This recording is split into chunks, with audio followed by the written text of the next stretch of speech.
So Inspiring Philosophy recently published a video titled Abusing the God of the Gaps Fallacy. Now I can see why he'd want to argue against the noting of such a fallacy in discussion. Inspiring Philosophy's entire shtick is the God of the Gaps argument and nothing more. He drowns cosmology, the mind, and ethics in its intellectually bankrupt debts to name 3 of his regular shitposts. So let's see the defense of his life's work or lack thereof. It seems a common reply to the arguments from natural theology is to cry God of the gaps. In my experience, a skeptic of theism will often use this as a last resort argument. The argument tends to go like, all you have done is found something not explained by science and filled it with God. It is not a real explanation, and one day science will account for this without God, like we have done in the past with several things like lightning and earthquakes.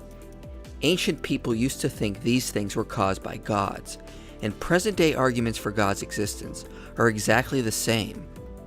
God of the Gaps simply notes that humanity acknowledging its ignorance in certain fields does not permit theists to come along and assert that said gap in our knowledge must be explained by and therefore validate the existence of their God. It really is that simple. The rest of the baggage thrown on here is Inspiring Philosophy's own invention, seemingly designed to dishonestly portray said position as being less reasonable than it actually is. A straw man. Pointing out an apologist's usage of a God of the Gaps argument does not rely on past failures, nor does it have to posit that we will one day find the answer to every question.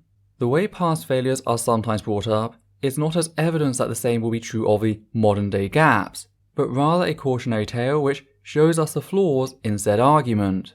A God could very well be the explanation of these things, but none of the current evidence supports that claim at all. As for never finding out the answers, that's just a sad fact we may have to face one day.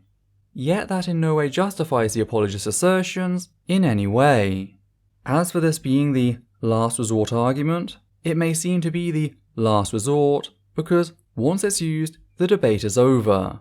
Unless you have direct evidence that proves the existence of God, something no theist in the history of our species has ever managed to supply, it's all over for you. The problem with this line of reasoning is that it's an abuse of how the actual fallacy was supposed to be used, and it is based on a misunderstanding of history. First, the God of the Gaps fallacy was actually created by a Christian evangelist named Henry Drummond, and it was never meant to apply to metaphysical theories. The phrase was meant to be used when one inserts divine intervention into a biological process or a physical process. For example, we can't explain how elephants evolved from primitive mammals, therefore it was miraculous. We can't explain the order of certain orbital levels of electrons, therefore it is run by divine intervention. We can't explain how fish evolved into tetrapods, therefore divine intervention happened. However, Drummond encouraged his fellow Christians to accept all of nature as the product of God's work. In other words, the intricacies of natural processes, still unanswered by science, don't need divine intervention inserted into them. But all of nature itself still implies the existence of a creator who set natural processes into motion. And what's the relevance of this? How does Henry Drummond's early conceptualization of the God of the Gaps fallacy, which has been thoroughly reviewed and updated since, relate to the topic of modern philosophy? Drummond's special pleading in willfully sacrificing the field of science whilst refusing to apply the very same standards to philosophy in general is not a saving grace. It's a fatal flaw in said rendition of God of the Gaps, one which has been patched in updated versions that apply the very same reasoning comprehensively. The very fact that humanity acknowledging its ignorance of certain fields does not then permit theists to come along and assert that said gap in our knowledge must be explained by and therefore validates the existence of their God is equally applicable to all philosophy as it is science. That's why the moral argument for God is also a God of the Gaps, because the argument follows the basis that we do not yet understand the intricacies of morality. Therefore the apologist comes along and asserts that not only does their God explain said morality, but in doing so, that their God exists. However, keeping it to the field of science, that still doesn't help you very much. The functioning of the mind and the origins of the universe are still both fields of science and yet you routinely assert that God is necessary for both. Hell, you do so in this video. Inserting God into a natural process is not how most arguments for God's existence function. See, arguments for God's existence are philosophical in nature. We take scientific data and infer a philosophical or metaphysical theory that we believe best fits with the data. For example, materialism is a metaphysical theory of reality, not a scientific theory. Materialism is the idea all that exists is matter, and the complex arrangements of matter. This cannot be proven by science, only inferred philosophically. Now, if a materialist was to argue that from something we observe in science was evidence in favor of materialism, it would be absurd for me to reply that they are just trying to explain that with the materialism of the gaps. And that is how ridiculous it sounds when a non-theist attempts to argue a God of the gaps in response to the arguments from natural theology or the metaphysical theory of theism. There are a vast number of issues with what you just presented. To start with, nobody asserts that a specific scientific law or theory proves materialism, and if you want to pretend otherwise, then please provide a citation because that sounds like pure bollocks to me. What I have heard, however, is people discussing the facts that every observed and studied phenomenon ever investigated and accounted for has turned out to be not magic. And that leads me on to the second issue, which is the massive false equivalence. We have evidence that both the naturalistic and the material exist. Meanwhile, we have exactly no evidence to even suggest that the apparent non-naturalistic, non-material exists. Now, based on those facts, there is absolutely no justification to assert that the things we currently lack answers to are not simply the product of the unproven non-naturalistic, non-material entities, but actually validate their existence. Arguing from our testable knowledge as a counter-apologist does is not equivalent to arguing from willful ignorance as a religious apologist does. To pretend otherwise is to grossly misportray all of philosophy. I base my materialistic perspective on the scientific basis that all we have yet observed is naturalistic and material. But I'm happy to change that if you ever supply evidence of the supernatural and non-material. But until you do that, I have to be honest. Your assertions do not trump my facts, and I suggest you live with that. Theists are not actually arguing from a gap in a natural process, but arguing for a metaphysical theory of reality, which attempts to explain why there are natural processes, or what is the best way to explain reality. Metaphysical theories attempt to explain all of reality and what reality is. When a theist argues God exists from arguments used in natural theology, one is not arguing from a gap in our knowledge with regards to how natural processes work, but arguing a whole scientific process or certain data infers a theistic worldview. That is by definition not arguing from a gap, but arguing our full understanding of science infers a theistic worldview. Actually, that's called lying, since what you have just described has no relation to what actually takes place. A theist asserts that secular philosophy fails to account for something, therefore God. That is all religious apologists have ever had. And their assertions have no more testable or explanatory power than myself asserting a completely different yet entirely random entity, be magical or not. Call it the cosmic D20, the flying spaghetti monster, Russell's teapot, the invisible pink unicorn if you want. Meanwhile, what science actually does is develop testable hypotheses which over time gather evidence to become credible theories. A process which I must say seems completely alien to people such as InspiringPhilosophy. For example, cosmological arguments do not argue for a gap in the evolution of the universe, but they argue the universe, as a whole, has a necessary and sentient cause. InspiringPhilosophy, you know for a fact that that's just not true. The reality of what is happening is we don't yet have an in-depth understanding of universal origins. That's the gap the religious apologist, such as yourself, seeks to prey upon when they first of all assert that the universe requires a cause, and follow this with the assertion that said cause must be God. Both claims have zero basis and are founded only in human ignorance. A classic God of the Gaps argument, whether or not you want to pretend otherwise. Teleological arguments do not argue from gaps within physical processes, but argues the fine-tuning of the universe as a whole leads to design. Well, that would depend on the way in which said teleological argument was presented. If it was presented in the form of the general statement, order and complexity cannot arise without design and intent, then you are correct in that this would not be a God of the gaps argument. This would just be a false statement, since it goes against the facts that we routinely observe order emerging from chaos without any observable design or intent. The only way you could conclude said statement is if you resorted to confirmation bias, ignoring the evidence to the contrary, which is incredibly vast. If, however, it's presented in the form of, well, we don't understand every detail of natural phenomenon X, therefore God, then yes, we have a classic God of the gaps. The watchmaker's analogy applied to biological processes surrounding evolution is one such case study. Inspiring philosophy also partakes in this one routinely when dealing with the mind, pretending that the gaps in our knowledge surrounding the nature of consciousness permit the unfounded assertion of a soul and thus a soul giver, who inspiring philosophy asserts must be God, again, with no basis. Saying these and other similar arguments, or arguing from gaps, would be as absurd as saying the theory of gravity is a gap filler until we find a better explanation. The theory of gravity, which almost everyone accepts, is the best way to explain certain observable phenomena. We have observed data in physical reality and came up with a theory of gravity to best explain this data. It would be absurd for someone, like a flat earther, to say gravity is just a gap filler, and that we can't explain why objects fall to the earth, so we have just inserted our made-up theory of gravity into this process.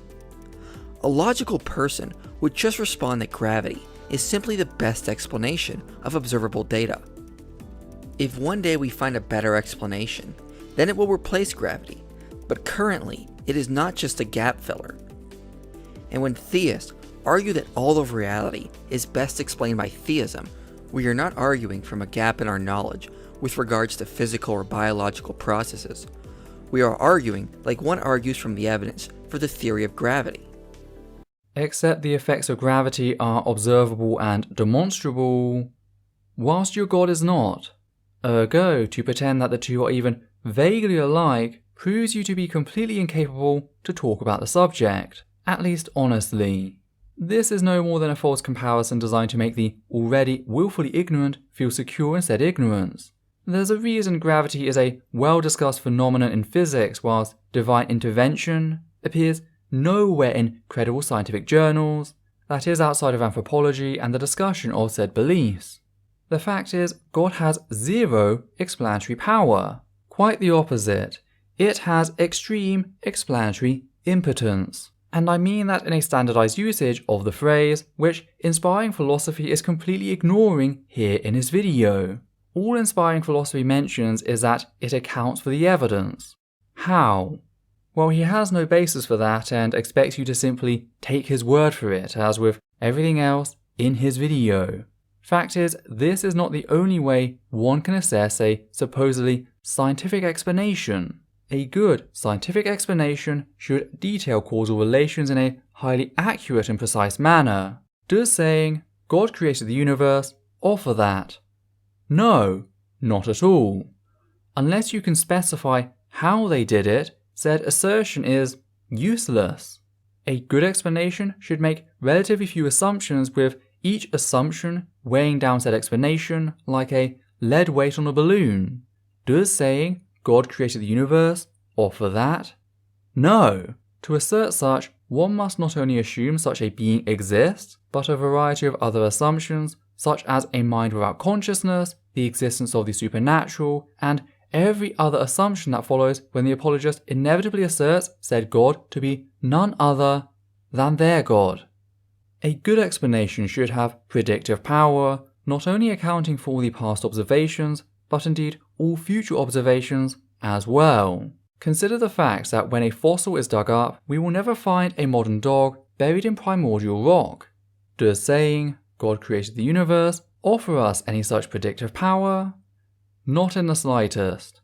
And this relates to another criteria, that a good explanation should be falsifiable. This is one of the very cornerstones of hypothesis building, a stage that religious apologists have never been able to reach, let alone test. God fails not only as a scientific theory, but fails to amount to even a scientific hypothesis. So none of what you have just stated stands to the slightest of scrutiny, and that's a demonstrable fact. Also, we should note science is not burying theism. The best arguments for God's existence have come about from modern advancements in science from within the past 100 years. So the current arguments for God's existence don't compare to ancient beliefs in natural gods that cause lightning or earthquakes. The more science reveals, the more evidence we have for God's existence, as I've argued in past videos. Correction, as asserted by you in past videos. There's a key fundamental difference between the two statements that you do well to remember in not overstating theism's position in modern society. The fact remains that to date, not a singular journal article ever published in credible scientific sources has even suggested that a God exists, let alone proven it. For all intents and purposes, science has murdered theology piece by piece in draining the swamps of ignorance it requires to survive.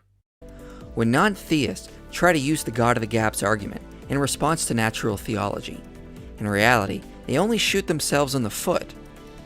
First, saying evidence which implies theism will be overturned by people in the future is nothing more than arguing a future humans of the gaps argument.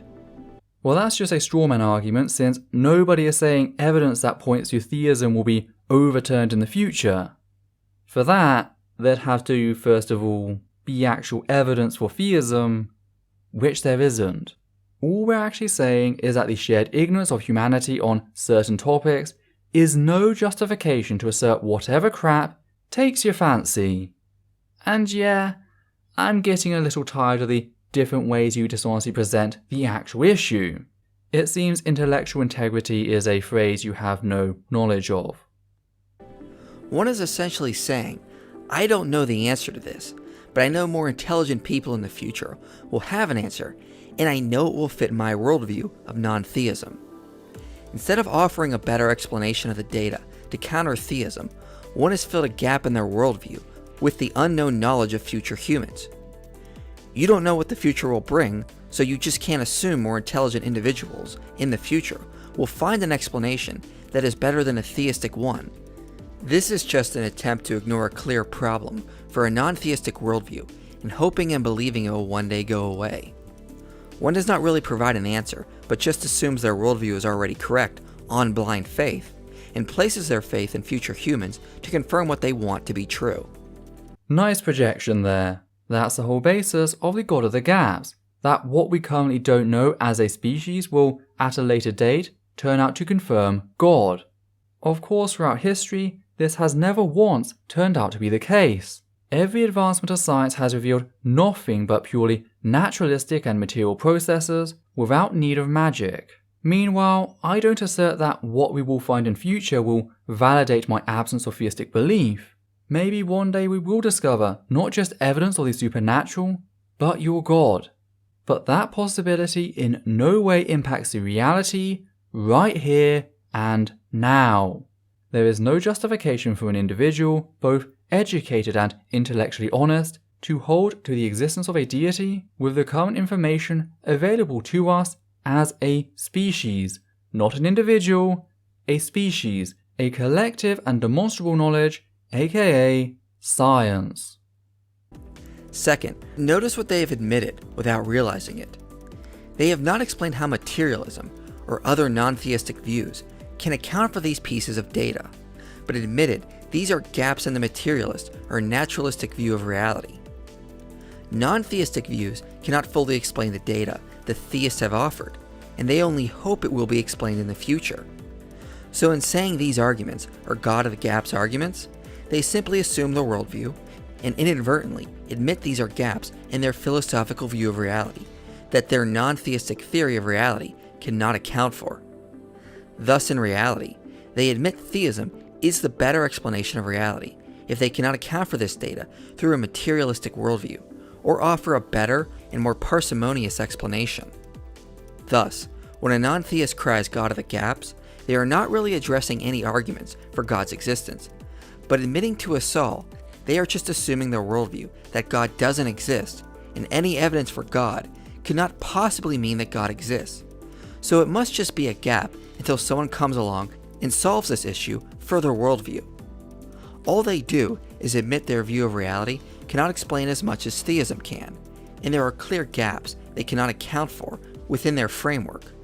So in reality, crying God of the gaps in response to natural theology only creates more problems for the non-theist than it solves. You dishonest fucknut. These are gaps in the shared understanding of humanity. If it weren't, you'd be able to provide evidence of God via the peer review process, not simply by lying about the topic until what you describe and what we see have no relation to one another beyond your pure assertion. These gaps are your gaps as well, and you asserting God as a filler to said gaps is not an answer. It's an assertion in need of evidence, which to date you have never supplied. I mean, just the smugness at the fact that as an atheist, I'm not so egotistical to pretend I have all the answers, when the truth is nobody does. All I'm seeing here with Inspiring Philosophy is that child at school who pretended like they had an understanding of sex and boasted about it when the teacher informed us that sex education was coming up.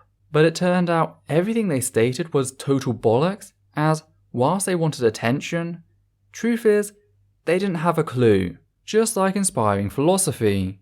Now, I don't respond to Inspiring Philosophy very much, and I wanted to do so once again for old time's sake. But now I remember why. Nothing Inspiring Philosophy says is even remotely convincing. It's just a paper-thin lie that will be shredded the moment any of his lackluster followers even attempt to talk to a counter-apologist on said topic. So it's not for them, it's not for the counter-apologist, nor the religious apologist.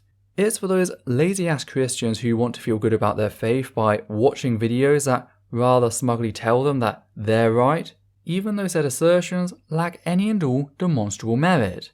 It's the most erotic form of religious mental masturbation on the market, and it makes me want to bloody retch. So that's all from me on this little shitfest Inspiring Philosophy are strung together. Take care. Hi there. I'd just like to say a few things here at the end of the video before you go. First, I'd like to thank everyone who's ever donated to the channel via Patreon, giving a special thanks to the following people: Hannah Banghart, Matthew Kovac, Alexia Richardson, John Schoenrock, Alexander Williams, and Daniel Martinez. Your support has ensured this channel its ability to grow over the years, and really is the only thing that manages to keep the channel afloat. I'd also like to ask that you comment down below and like this video, as well as subscribe and follow Essence of Thought on Facebook, Twitter, and Instagram. Please also consider following Atheist Alliance International on Facebook, an organisation dedicated to helping atheists around the globe. Any comments utilising language which insults others on the basis of perceived gender, sexuality, ethnicity, or ability, both mental and physical, will be removed immediately, and the commenter may be blocked on the moderator's discretion. Let's keep this space one which upholds the humanist values. Thank you.